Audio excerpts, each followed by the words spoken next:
Hey everyone, welcome to the Cross-Eyed Culture interviews. Now, I'm going to give you some time to share it with some people. Hopefully, some people jump on here because we have a great interview that I'm going to be having today with somebody in the entertainment industry. If you've seen kind of the little promo on my page, I don't know if it went out to YouTube. I got to find that out. But we're going live instead of doing a pre-recording and then showing it live. So I'm kind of nervous. Hopefully it'll go well. I hope I don't say something I'm not supposed to say or do something I'm not supposed to do. But that's what you have when you go live. Just to give you an idea, while some people start logging in and share it with your friends. In fact, let me show you a little something here. Share this with a friend, push this to other people, let them know what's going on because we're going live. This is going to happen every Thursday. That's so far, as long as I can get them lined up. I'm looking to go live every Thursday at 7 p.m. Eastern Standard Time. And this Cross-Eyed Culture interviews, just for some of you who might not be familiar with what I'm doing here, let me explain. I just want to take an opportunity to interview different people in the entertainment industry. I want people to get a chance to see what people don't see and what people don't know. Sometimes we make a lot of assumptions about what's happening with those who are in the entertainment industry. So I have a couple of friends or a friend of some people who are my friends who that's their friends or their connections. And I'm hoping to be able to interview different people each Thursday, each week here. And so I just want that. I want there to be kind of a candid conversation, want us to be able to see some of their humanity and their process and their perspective. And they're at different stages of their faith. You're going to notice that as I'm having these interviews. Most of all, in the Cross-Eyed Culture interviews, I just want it to be a good talk that you were able to be a part of. And you were just glad, like, man, I was glad I was able to hear that. So there might be some comments that you make and you put down there. Feel free to do that. I might not be able to get to those comments just because I'm still getting acclimated to this service. And so you feel free to say hello and all that other stuff. Hopefully I'll be able to answer some of those things in the future or respond to some of those things in the future. But at this point, there's a couple of things that I want to stay focused on, including the person I'll be interviewing. So without further ado, I want to get into this and introduce you to my guest that I have on with me today. This is my friend. You will know him potentially as Rico Suave, but his name is Gerardo Mejia. And so let me just add him on here and bring him on. Good to see you, man. Pastor, how are you?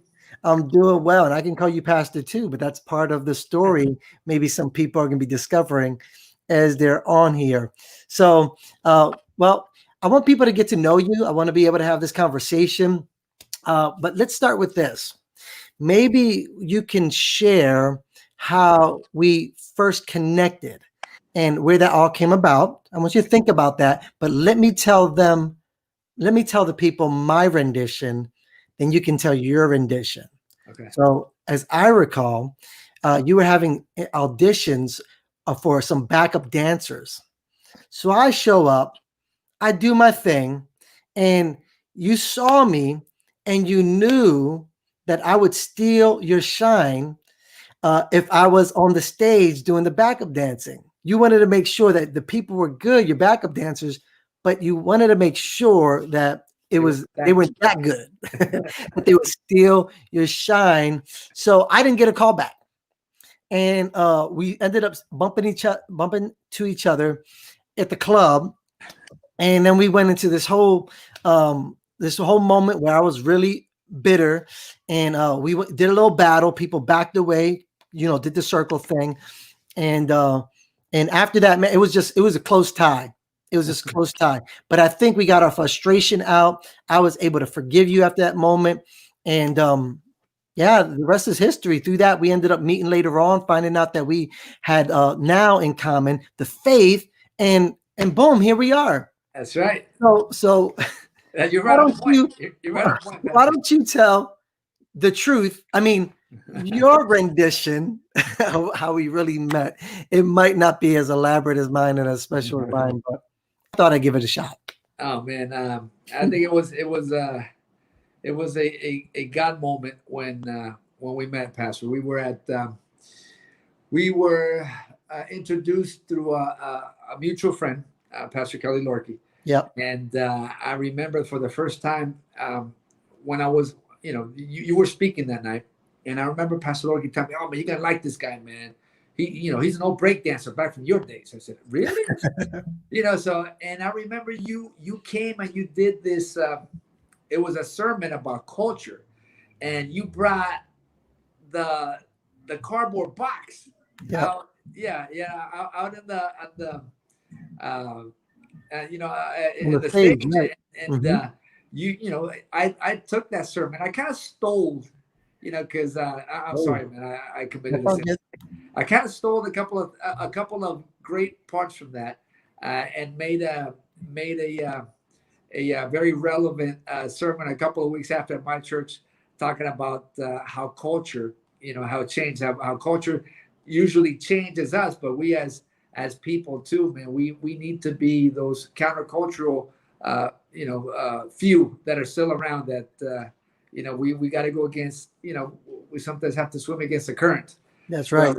So that was pretty much my first time meeting you, and then after that, man, we became friends, and you invited me to come down to Philly with Hmm. my wife, which Yep. was, can I tell you, that was like the first time that anybody said, like, you know, uh, there's parts about my testimony that I love to do, and there's parts that I'm still like very, there's things about my wife and I's relationship a lot that we don't speak about, Hmm. and that was the first time that we opened up and like that, and it was a true blessing, man. And I remember just when there was the time to call up the couples up there, man.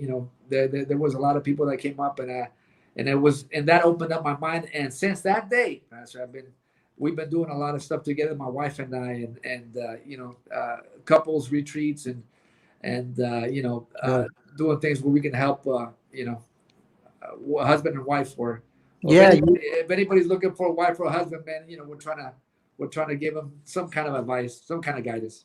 Oh no, that's great. I mean, what we appreciate about you guys is how real you were and how you were willing to kind of invite us into your growth and your process. And I think as leaders, and sometimes we want to, we're so suspicious of people that we don't let people in. I think you knew that we were trustworthy Yes, sir. and that we would be have your back and just be able to be friends and whatever we've learned we wanted to offer that to you guys. So I'm excited that you guys are doing that with others just as you're growing, still investing in other people in their process. That's Yes, the point, right? yes, sir. Yep. Yeah, man. So, and then we were just out there, me, my wife, and Pastor Phil and his wife. We were just out there not too long ago, so that was cool to kind of see where it's all happening as we were out there in Kentucky. Yeah. So good stuff, man. Awesome church. We didn't get to be there for a service, but we got to meet some of your people, and you guys know how to treat us. So, yeah, man. I wanted to start this first one with just a friend, man. I'm doing this cross-eyed culture, and the idea is that sometimes uh us as believers, rather, I would say that as believers, as followers of Jesus, we look at things, and we should be looking at the world around us through the filter of the cross. Like the cross should be that filter that we're able to discern things and conclude things through that. But I also, was thinking about how those in the industry, entertainment, or maybe they're business owners, sometimes what they look at Christians, depending on their experience, and they look at us like we're cross-eyed. They look at us like you got an issue, but we do look at things. We should be looking at things through the cross, but it's a play on words in that sometimes the way they look at us is cross-eyed, like we have some issues.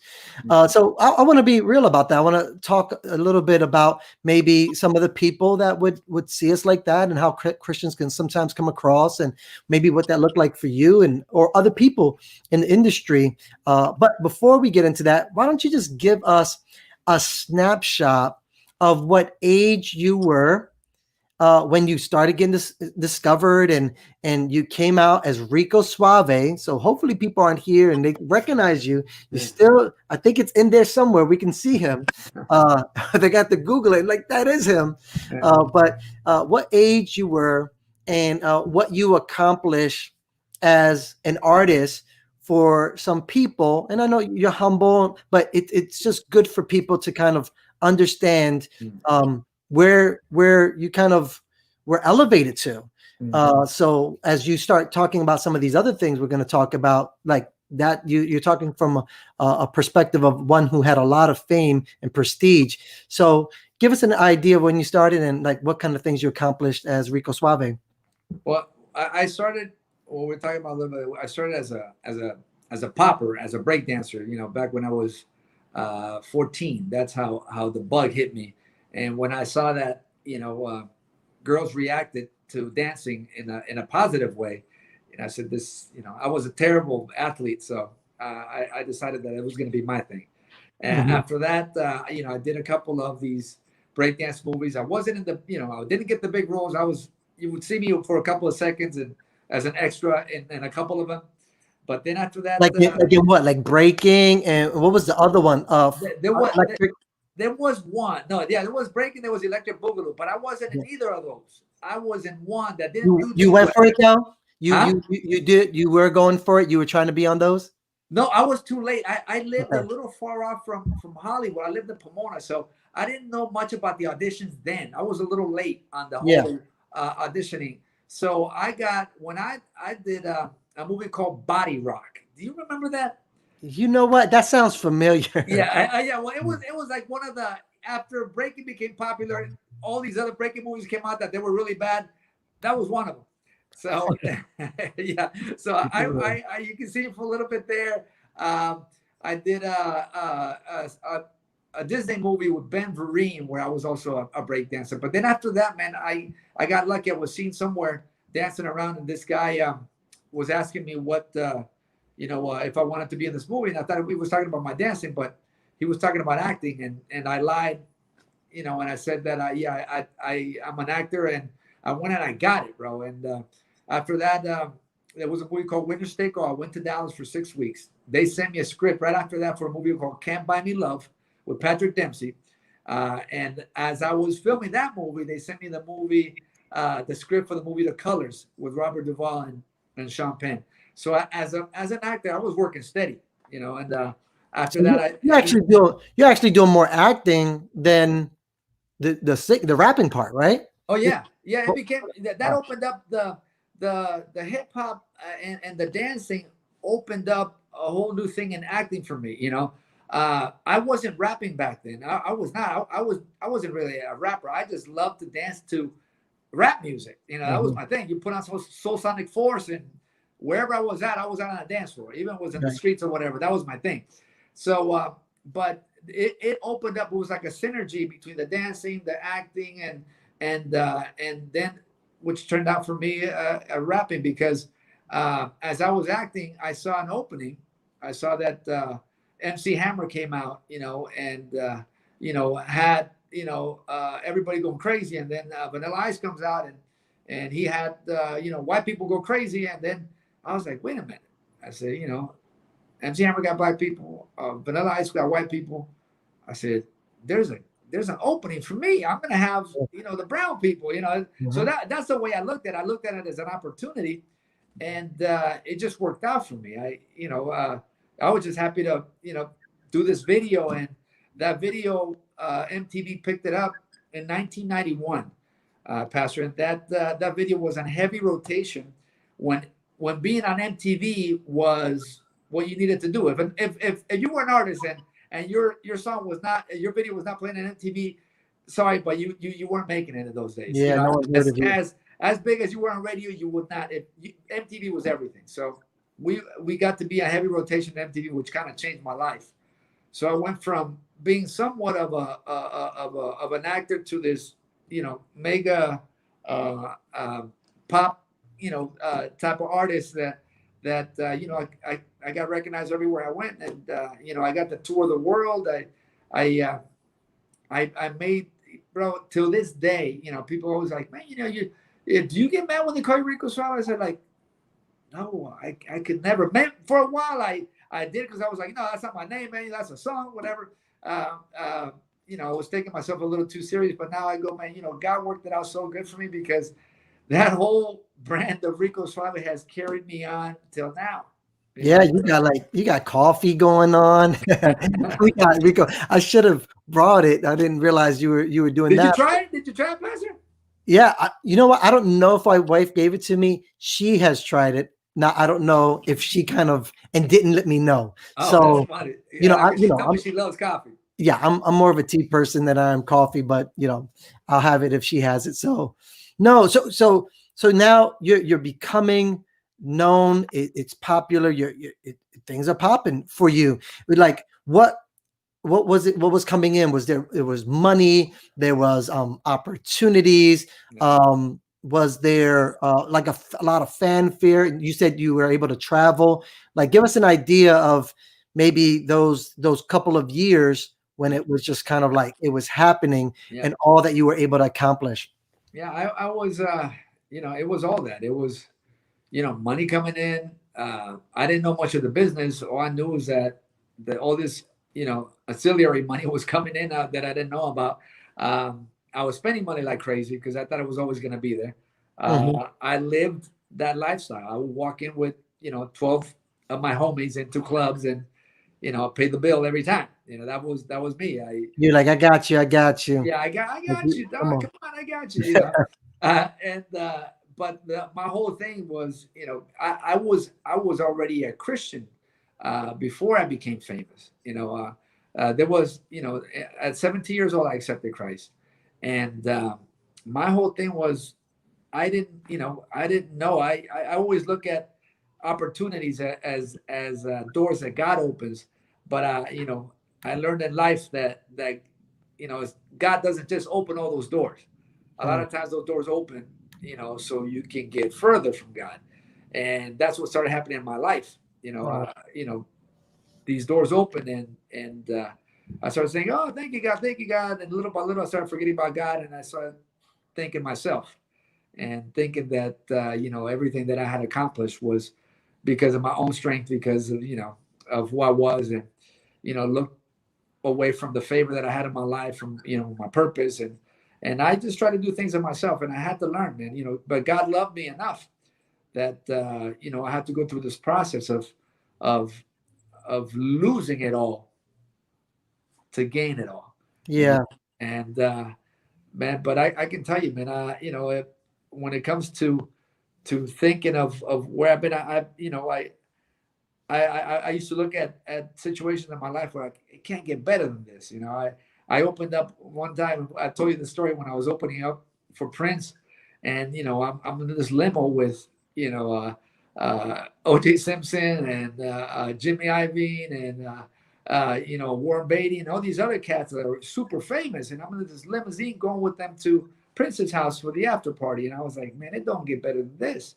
Mm, And you know but it was always that, and then later on, you think that there's another period and you're like, it don't get better than this, and then then God really weighs it out for you, and you learn true value through some hardship. Like you have, I like I said, I had to lose it all to gain it all.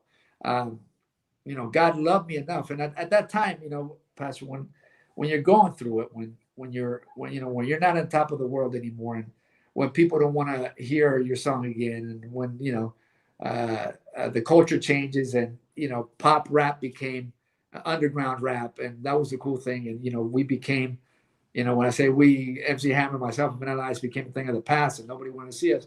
Man, we were left like we didn't know what to do.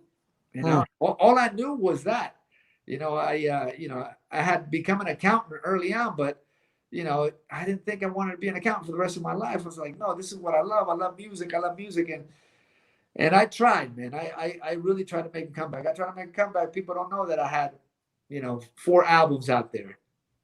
People don't know that. They think that just, I put out one out. No, I tried to make a comeback 4 times, and I failed. I couldn't do it. I couldn't surpass that moment. So, there was a period of years of frustration as an artist, and that's why now in the spot that I'm in, I've become an executive in the music business. Hmm. I know what an artist goes through. I know how hard it is. I know the insecurities. I know the doubts. I know the trusting, and you were talking a little bit about, how it is being in this music industry, and calling yourself a Christian. Now, as an executive, yes, it works both ways. It's like, you got the people that go, man, no, he's a righteous dude. He's a good dude, man. You can trust him. You can count on him. And then you got the guys that go like, what happened to him?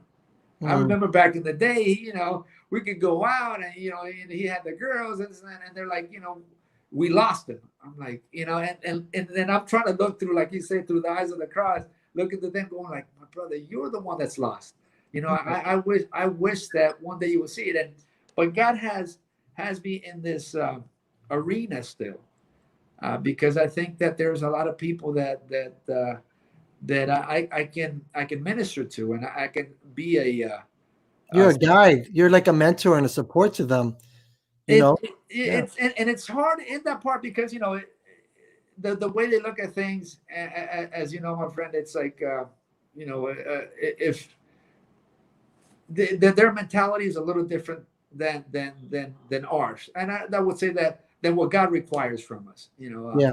Their mentality is a little more. They're more concerned about uh, you know be careful with what you say. Like when you work for big companies, and big companies know when they hire me, the first thing is like, so what do you do? When I tell them I'm a pastor, it's like, oh, geez, is that going to be a problem? It can become a problem in a space where people are talking, and I decide to say, you know what, if you ask me, is there any other way to heaven that through Jesus Christ? I'm going to say no. I'm going to be honest, and I'm going to tell you the truth. So Wow. a lot of times that weighs in on it too. People are a little uh, uh, scared, even though I might have the skills. They might look at it as that might not be right for our company. You know, Right. but I've been also fortunate enough to have relationships that have lasted more than 20 years. A lot of those people that I used to work at back in the day that I when I was an artist that I used to work in the mailroom, they're running the labels now. And Wow. and back in those days, I thank the Lord. I never treated anybody less than myself. Wow. And I've kept a lot of those big relationships, and one of the reasons why I'm still working. Yeah, that's amazing how. Well, I think because of those your past and those relationships has opened up these new opportunities. You can be in there and you can drop the bomb that you're a pastor, but the people that are vouching for you, you're able to come in there and be very stealthy with it. And I'm sure it's a trip. It's not easy to be a light or to be that in some of those settings. Yeah. So but just give me an idea here, give us an idea. So the time where it started, the age you were when it started kind of going downhill, you were like what, in your 20s or 30s? Yeah, I was about 27, 28, because I think That's when it kind of went downhill, yeah, yeah. and then yeah, and then you just kind of been recovering, and by that time you were married. Yeah, I got married. I got married because I just saw I became very lonely in my demise. I didn't want to see nobody. When when things are going bad, I was used to the cameras in front of me, and I was, yeah, about what I'm doing and everything I got going on.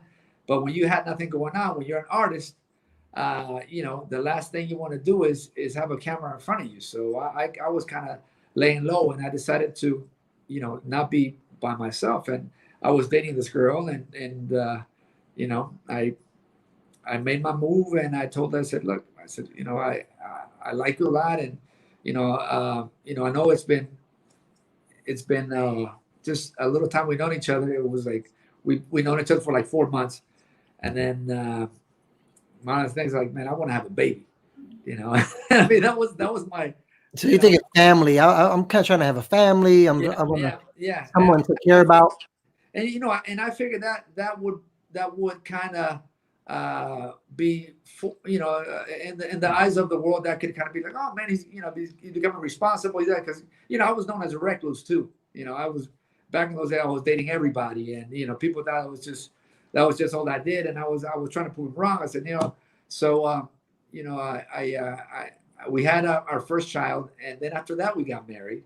I figured that God was not going to bless me if I kept on living in sin, and all these things in my head, even You though still I'm have not the, living. yeah, you're having conviction, Yeah. even in all of this. You're pretty much backsliding at that point, right? Oh, big time, Yeah. big time. But the beautiful thing about God is like His presence was still there. It's like I'm waiting, I'm here, And I was like, and my whole thing was like, God, I promise, give me another year. Let me get this. Let me get myself. Let me prove to these fools out there that say that I don't have talent, that I do have talent, man. Just let me. I still got, as long as I got breath in me. Let me. And that was my excuse for not serving the Lord, because I should Yeah, have done you're it a long time. negotiating with him. You're like, this is your negotiation. Yeah, I was negotiating with God, man. I was trying to tell him, I was like, come on, God, and trying to convince him to look at it my way. I'm sure Imagine. he was in heaven like, this guy. He can't be kicking that Rico Suave stuff to me. Like, I know him. Let me ask you this though. Yeah, I didn't think about this. I don't mean to put you on the spot, but uh, how relationally intelligent are a lot of these people in the entertainment industry? Do you know what I mean by that? That there's a sense where they are, they're around people and they've got all this stuff and maybe have all these, relationships, people around them. But do you have, from what you've seen, were a lot of people relationally making intelligent decisions, or were they very like emotional and flippant and kind of careless decisions that later on they either regret because the way it ends up? Like, what from your perspective, or what you saw, what would you say to that? Every artist makes emotional, decisions on the drop of a hat. They get a new check. It's like, buy me a house. It's like, wait a Mhm. minute, how are you gonna pay taxes? Hey, I don't care. Well, the checks will keep coming, and we have that mentality. We've as artists, again, we're super duper insecure. Every artist, they'll lie to you if Yeah. they tell you they're not insecure. They're insecure about everything, and the the thing that is very important for them is the perception that they put out. They put out, like Yeah. they know exactly what works for them, and they put that out there because they know that people react to this, and artists start becoming very very very savvy, man. You know they uh they know their audience. They know what they're gonna like. They know what they love to hear, and it's all a fantasy world, really. It's like, it's fantasy land. You're really, when you figure this out, uh you can look at it and go like, man, I really thought that I had all this, and I thought that they were really my friends, and I thought that people really care for this, because it's really not. It's, we're just, to the label, we're just another product. And And that's a sad part. I was going to say that those in the label or the people putting you on, sometimes they're just kind of taking advantage of all that. They're yeah, taking advantage of your talents and your gift. yeah, They get something out of it, and they kind of you can almost be used up. yeah, And you yeah, know, when you're no longer relevant, you're no longer producing yeah, as a product. You're no longer producing. Then it's sort of like it's all you know it, don't take it personal. It's just business, yeah, right? exactly. It is that, they look at it, and they have, they, when your light starts to dim in the industry, they got, plan B, plan C, plan D right behind you. Okay, he's done. Let's bring in the new one, and we got enough out of him, and just keep him in there for a while. Let's see. You never know if he might, make a comeback, but Yeah. shelve him for a couple of years, and those couple of years, you're like, what? I gotta feed my family. Mhm. I gotta, I gotta somehow make it work. Yeah. But yeah, it's the industry is, it's really messed up. I thank God, man. I thank God so much, because I had people around me that were real with me.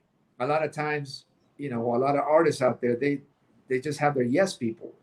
They have their people that agree with them and with everything. We become Yeah. a society that loves people to agree. You post something on social media, and the people that agree with you, they're your friends for now. The people disagree. Oh my God, I can't believe you actually were that type of person. Click and delete. And We we call it start becoming, cancel. yeah, It's and called the then cancel there's culture. no realness, and Yeah. but I did have realness around me. Remember, Good. I was a Christian, and a couple of pastors were always on me, and they would tell me the truth. And not only that, my family, my brother would tell me the truth.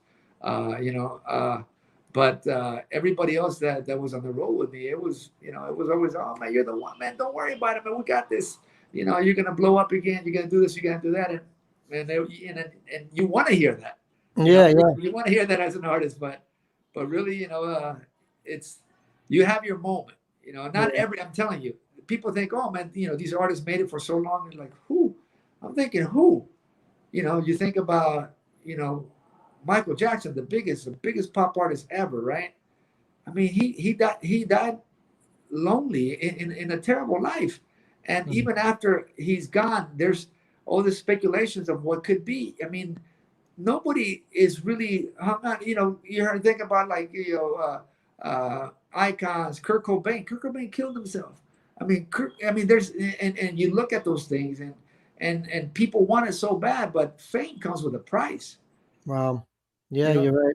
So, what other things that have you noticed, like now that you're further from your past in the entertainment industry? I mean, you're still involved, but you're not at that. You're not like a performer as much as you're helping other people. But what are some of the things that you are noticing about the lifestyle of those with fame? Like, what is their lifestyle like? I mean, you were alluding to it with some of these people that yeah, I think everybody kind of were able to see that, but maybe some things that you've noticed now that you're kind of you're more removed from it, and then now you can reflect on it like, man, I was in this thing, I thought it was good, but now that I reflect on it, these guys were lonely, or these guys were insecure, other things like that. What are the other things that you've noticed about those in that I mean, fame?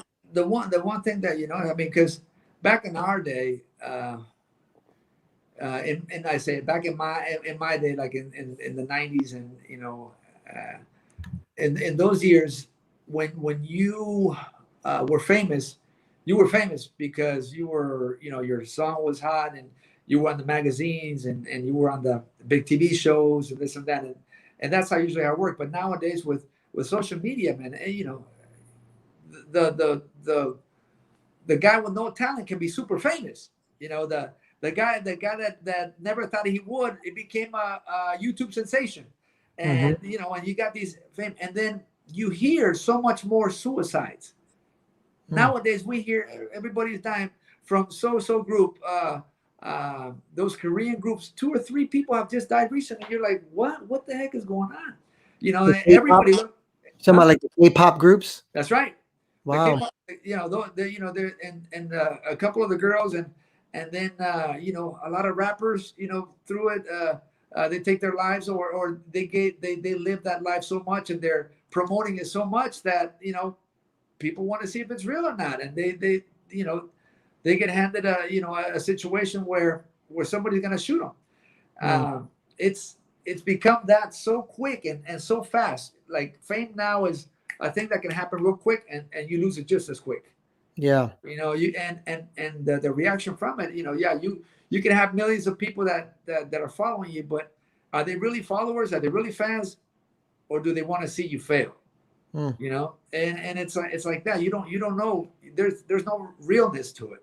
yeah. There's no realness to having all these people supposedly subscribing to see what. Yeah, a lot of people have different intentions. They follow you for different reasons. But nowadays, man, the society is so quick to decide to check out. Yeah. A lot of these songs that you hear nowadays, Pastor. You know, we used to talk. When we used to talk a little about emo music. it's all in everything, but it's all about suicide. It's all about taking your life. It's all about, I mean, there is nothing uplifting. If you hear the top 10 songs, look at Billboard's top 10 songs right now. There's probably nothing uplifting right now. It's all sad, and it's all depressing, because this is a depressed society. Right. And more than anything, those kids that are writing about these songs, yeah, they got all these million followers because you got millions of kids that are depressed and have the same mentality. Mm. That it's a sad time, man. And nowadays, like I said, you can get to people so quick, and people can react to your stuff so quick now. But it's just as fast as you can be up on on a pedestal for just this long, 15 minutes. Okay, you're gone next. So Yeah. nowadays, yeah, I think about how quickly people, if they're elevated too quickly, I feel like it's that's how quickly they're going to crash. There's something a process or the gradualness. yeah, Now, I would say you have to be careful when you think you can make a career out of entertaining people, because a lot of what people are doing are putting on this false persona. It's not who you always are. uh-huh. And so if you have to put that on, and then who you really are is what happens off the stage, and it doesn't look nothing like on the stage, then there's a sense where that lack of realness, Yeah, it begins to become a fatigue. There's a sense where your soul can become a little sick, and then how are you relating to people? You're relating to the false persona, or you're relating to them, or they like you for who you really are. yeah, So the fact that you always have to be something else for people to like you is not, you can't build a career on that. You can't build a life on that. And so you're putting yourself, whenever they do that, I feel like they put an expiration date on themselves yeah, of how long that's going to last. yeah. 'Cause that's been always the motto in hip hop. Keep it real. Is it real? And in those days, man, I was as real as could be. I was living that life. There was no lying about that. But nowadays, you know, you got people trying to be hard and trying to be this, and then they get confronted with it, and Mm, man, it's you know, dangerous. it blows up in their face. Yeah. So what are some of the like misconceptions that you would say people in the industry would have towards Christians in the industry? Now, you're pretty unique in that you had faith in your background, and so you might have seen it differently whenever people brought up their faith.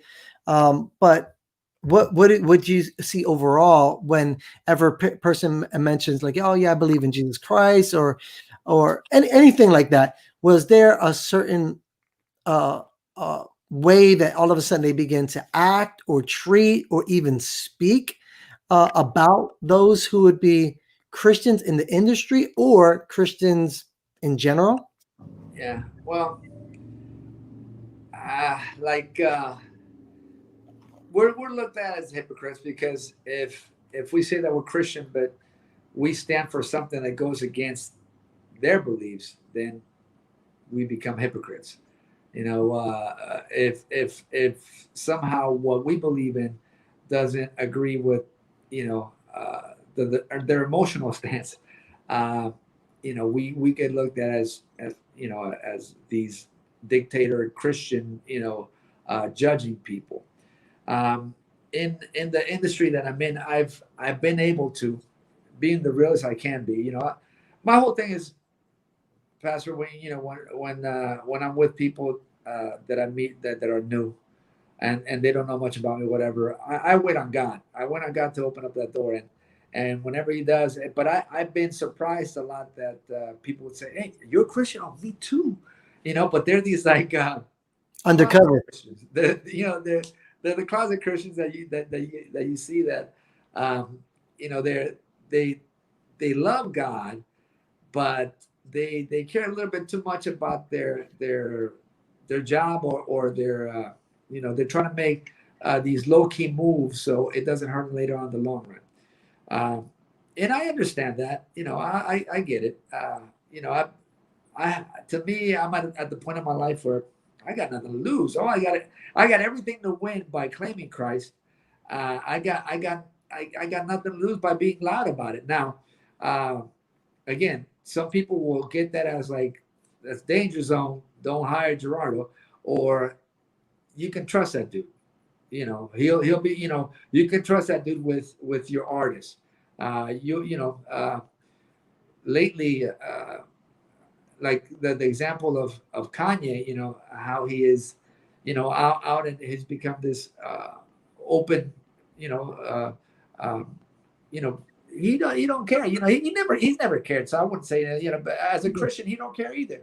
Yeah. He tells whatever his heart tells him. Like, and he's been and if you see these comments, and it's so sad. You know, you see this guy crying and talking about, you know, I almost, you know, we almost aborted my baby, you know, and he got emotional on this, and people thought he was crazy. And you read these comments, Pastor, you're like, where are we as people Right. that this is such horrible language? They look at it as, you know, our Bible has become, you know, hate speech, and we we as people, and you know, they look at it because maybe they have had somebody in their walk or whatever as that has been judgmental and they've been Christian, and maybe they got a, you know, I think so. I think more than anything, uh, we just need to be light, man, and just wait around for God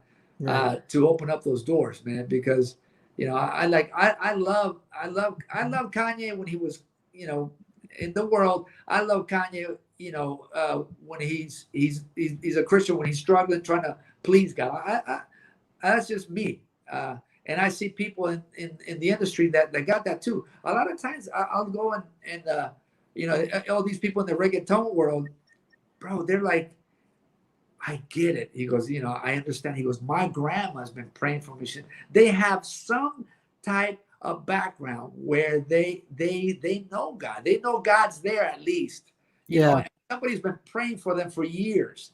So it's just time for them about the pop. Like right now, I'm doing this in this time of the, you know, this time of we have time right now to be home, and Yeah. in this pandemic, I'm putting together a Christian album in Spanish with a lot of these, you know, big rappers out there right now, because I approached them, you know, I said, bro, I said, you know, you know, do you have a concept of God? And then they start talking, this happened, blah, blah, blah. And a lot of times they open it up into a point where you see them crying. So everybody has their story, you know, Yeah. and I just hate that maybe because they're not at the level of Christianity that we want to see, that, you know, we can't love on them yet. You know, it's like, I said, I'm for whoever claims God, whatever level, even if they're in diapers and don't know yet how to handle people. And that's what I feel is happening with Kanye. You know, he's enamored with the Lord, but you know, this whole thing about it took Moses 40 years in the wilderness so God can use him. It's the same thing with us. There are no young Christian rappers that can really affect people. Right. You need to have lived some. You need to have, you know, God has had to work some years in your life before you can actually go out there and give something that's going to resonate and you know, and get to people's hearts. Yeah. His process is being lived out right in front of us. It's other people have the privilege of working through their process without other people like scrutinizing everything. Yep. But he's right in front of everybody. So we just pray that he has the right kind of leaders and people that could be a godly support system to guide him in times Yep. like this. Now, have you ever met somebody like in the industry that you knew they were a Christian even before they said it? Were there some people that or were you pretty much surprised every time you said, "Oh, you're one those closet Christians"? But I'm guessing that some of them were they might have been able to just come off in a way that you were like, I wonder, and I think that person is. Was there anybody like that you got to meet that Yeah, you I were? got to meet a couple of singers, because I'd be like, so you sing too soulful, and I'd be like, did you start at church? Yeah, Yeah, man, that was my school, you know. And then I get it, you know. I'm like, of course, you know, a lot of the amazing urban singers, a lot of the amazing soulful singers, they started at church, you know. So I a lot of times I kind of already knew that going into these meetings. I said, bro, did you start a church? I could just hear it in their voice a lot of times. I said, man, this must have started, when they were little, and pops and moms made them, be out there, that outgoing kid. Go out there, and sing, but I was like that with my child, with one of my daughters. Girl, you're going out there, you're gonna start singing now. At 5 years old, and there she is, and now she's becoming an artist herself, but a lot of times it starts for church, and I can spot them out. I don't know. I don't know if that is the discernment, or just the old A&R in me, that I can spot that out, from a mile away. I said, oh, I bet you, I can tell you that person started at church. Yeah, you can see it, like you watch some of those shows like The Voice, or then you can kind of hear it and see Yeah, it, and then they go into that, and it's like, okay, got you. yeah, I thought I heard something in there, or got something from your personality, that it seems like you're a little bit more grounded, or have a faith element to you that others don't. yeah. Now, last question, maybe we'll see. But what do you think Christians who feel like they're called to influence or get into the industry, what should they do to prepare themselves for what they're most likely going to be confronted with? Now, I think we did a good job of kind of sharing a little bit of your experience, but yeah, I think it would, if people were listening to it and they feel called to it, they were like, okay, it's not like those things have changed dramatically, Yeah. and you're still kind of in it. But some Christians, they feel like they're called into the industry, and they want to influence it. So how do they prepare themselves, and what are they most likely going to confront when they get there?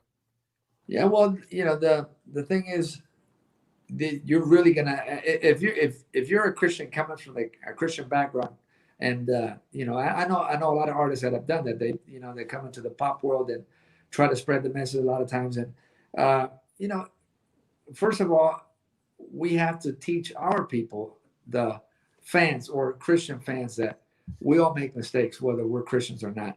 So they're liable to stumble. They're liable to make a mistake. They're liable to say something wrong. That can happen to anybody. We just got we have to be uplifting at somebody who's going to be brave enough to do that, because it takes courage to go in there, man, and not just talk the talk, but walk the walk, because you got cameras on you now. Those people that are getting into that arena, man, and they claim themselves Christian, man, they're gonna have all eyes on them. Remember that Tupac album, All Eyes on Me? It's Hmm. like that when you're a Christian, and you're getting into the pop world. You're gonna have all eyes on you, and you need to be ready for that adventure that you got coming, man. Because um, you just they're gonna hold everything against you. And remember, you're not gonna please everybody. Hmm. It's not gonna happen. And you can't think like that. Oh, I'm not getting to these people, or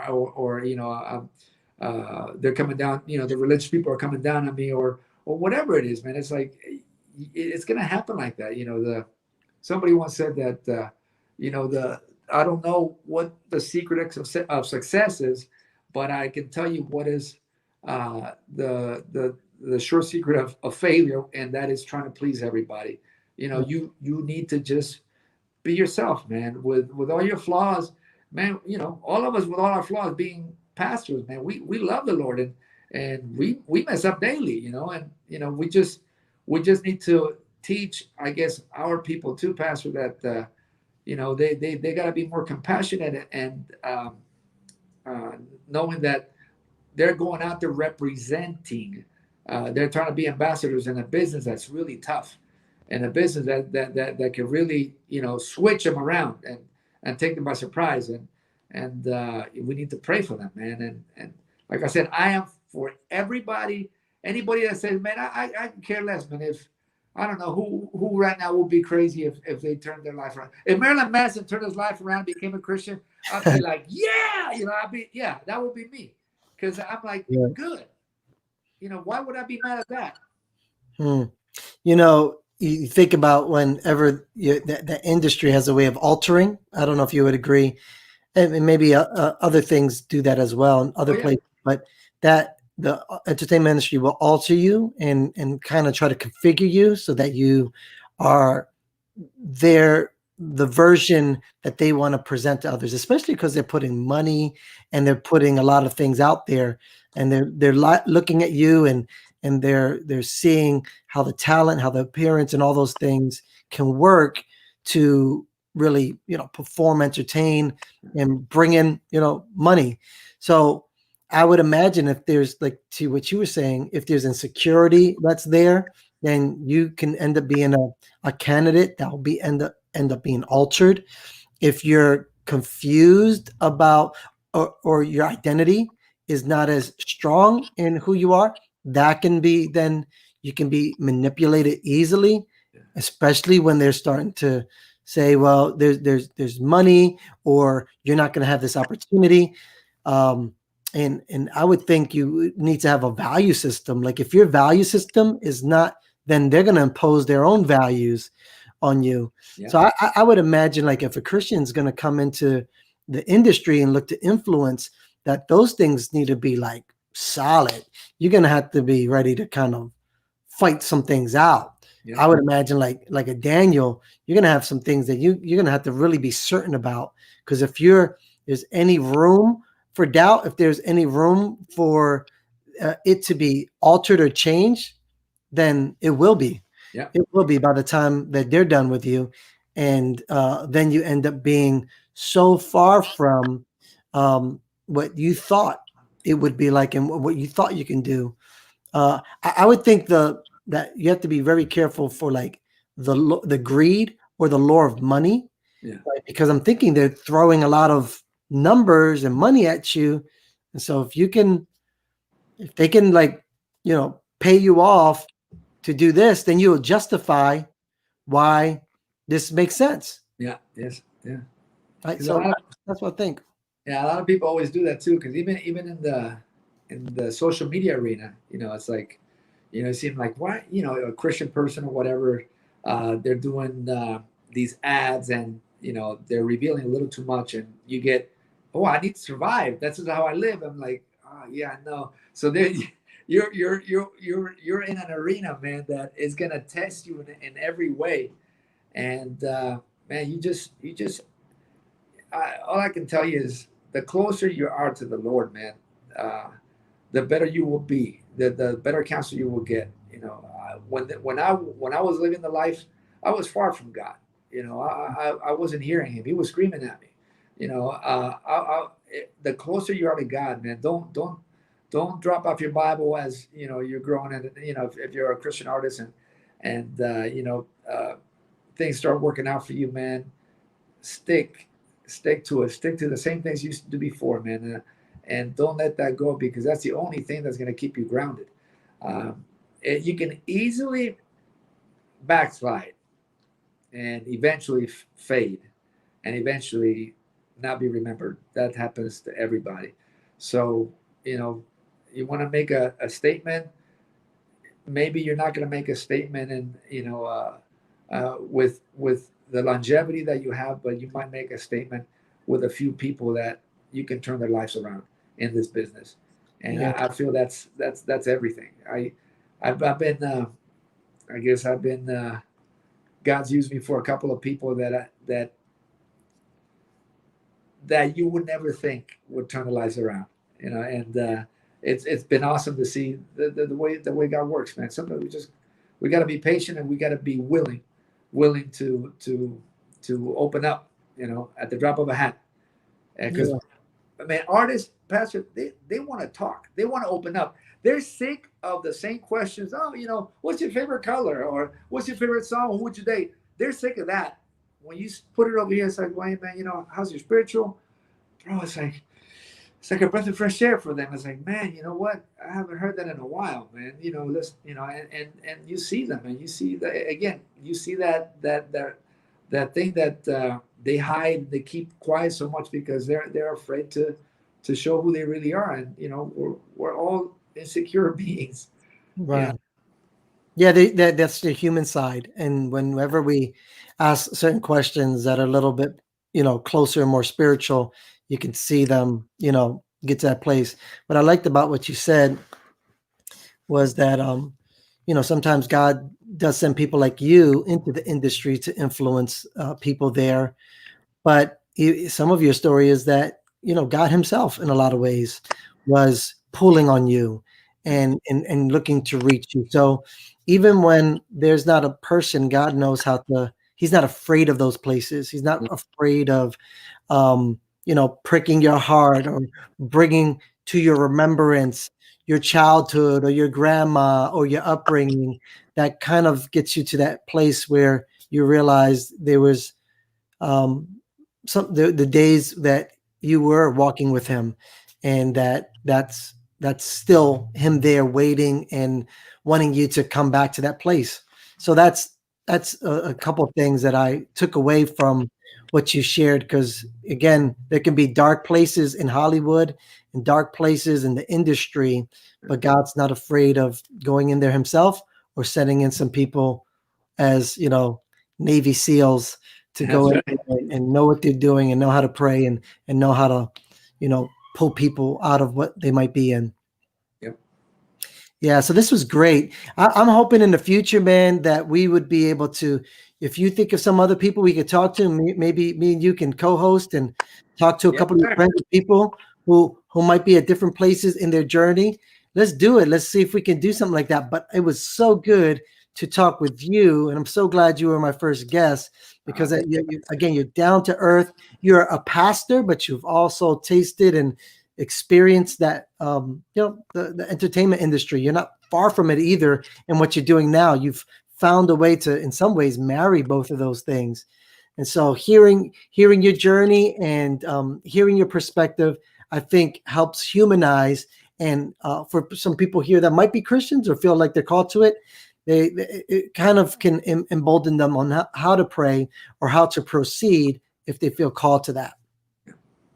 So I appreciate you, man. And yeah, we're doing this every Thursday, guys. And so Geraldo was the first one with us, aka Rico Suave, which was the name of his song that ended up being his name. Now it's his coffee brand and some other things.